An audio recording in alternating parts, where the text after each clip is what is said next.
Ada sebuah video yang menarik perhatian saya kemarin, di mana ada seorang dirijen yang gayanya tuh bikin heboh internet. Nah, saya nih sebagai anak choir dan juga punya choir yaitu vokal plus choir, saya pengen komentarin dan juga selipin beberapa info mengenai dirijen yang perlu kamu tahu. Jadi pastiin kamu nonton sampai habis supaya kamu bisa lebih memahami apa tugas dirijen sebenarnya.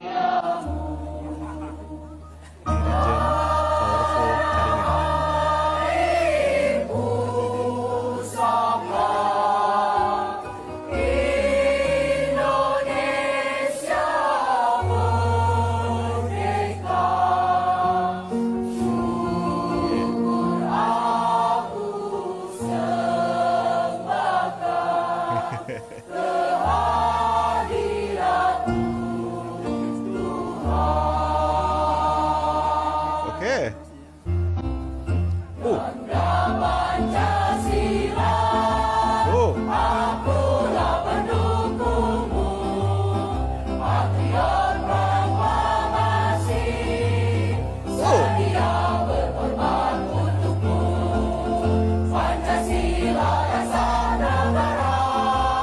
Seru banget.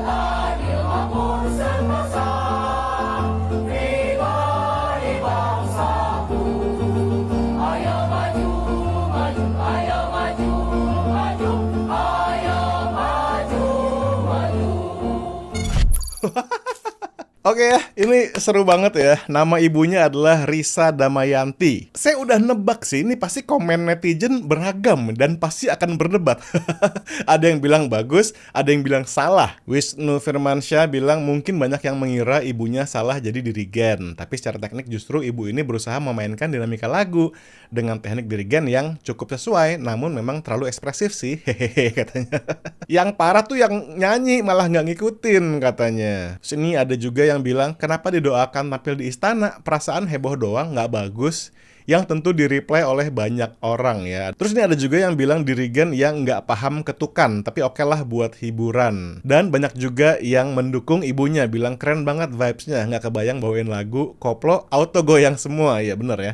Bagus sesuai ketukan dinamika irama lagunya, keren katanya. Jadi sebetulnya apa sih tugas dirigen atau konduktor? Kita dulu waktu di sekolah diajarin konduktor atau dirigen itu tugasnya adalah mengatur tempo dan ketukan. Padahal tugas dirigen itu jauh lebih banyak dan lebih luas daripada sekedar mengatur tempo dan ketukan. Tentu setelah seorang komposer menuliskan karyanya di dalam partitur, cara interpretasinya itu ada di tangan dirigen, di tangannya konduktor. Baik untuk orkestra maupun untuk choir. Konduktor juga yang mengatur balance suara antar setiap section atau setiap instrumen. Misalnya kamu choir, sebut aja choir ya, SATB. Dia yang ngatur tuh, di sini soprannya kegedean, dia kecilin. Di sini altonya terlalu kecil, digedein. Nggak cuma itu, dia juga memberikan tanda ini masuk ke bagian berikutnya, ini masuk ke movement berikutnya gitu barangkali. Dia juga yang menjadi jembatan antara komposer atau penulis musik dengan yang perform ya, dengan penyanyinya. Bahkan biasanya konduktor itu adalah gurunya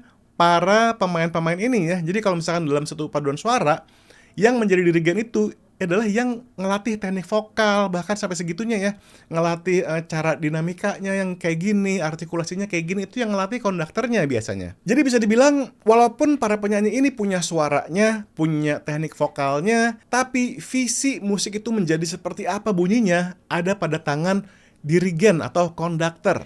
Segitu pentingnya peran seorang konduktor dalam sebuah ensemble. Sekarang kita ngomongin tentang gestur atau gerakan tangannya ya, biasanya disebut sebagai baton teknik. Conducting atau menjadi dirigen adalah sebuah bentuk kesenian tersendiri.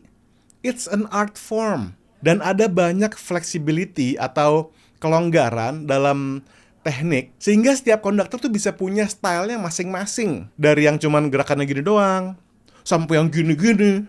Itu macem-macem banget ya konduktor jenisnya. Terutama dalam musik-musik kontemporer ya, banyak banget konduktor yang gerakannya udah nggak konvensional lagi, dan itu hal yang biasa. Walaupun ada flexibility atau ada kelonggaran dalam gestur setiap konduktor, tapi konduktor itu lagi-lagi harus memastikan bahwa semua gerakan dan semua ekspresi wajah itu semua tuh jelas. Maksudnya gini apa, maksudnya gini apa. Sehingga si pemain atau si penyanyi itu bisa mengartikan apa maksud gestur si konduktor ini. Kita bisa lihat contoh konduktor yang sangat terkenal yang gayanya unik, yaitu Leonard Bernstein.